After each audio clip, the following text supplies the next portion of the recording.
బా ఈరోజు మా ఆయనతో ఫుల్ తిట్లండి. ఎందుకు అనుకుంటున్నారు? ఎవరైనా ఇన్ని ఉంటే ఫ్రూట్స్ బయట ఫుడ్ కావాలని అడుగుతారా?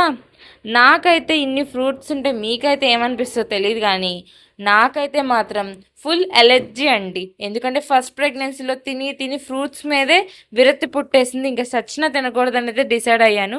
సరే కానీ మా ఆయన ఏమడిగాను అనుకుంటున్నారు?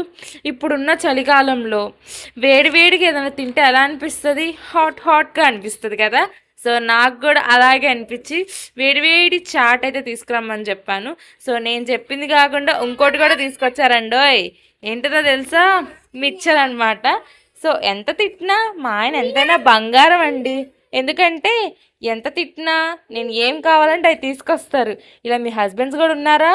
సో ఉంటే మాత్రం కామెంట్ చేయండి. సో టేస్ట్ ఉందండి. అబ్బా, వేడివేడిగా తింటే ఈ చలికాలంలో టేస్ట్ సూపరో సూపర్. మళ్ళీ నెక్స్ట్ బ్లాగ్లో కలుద్దాం. Bye bye.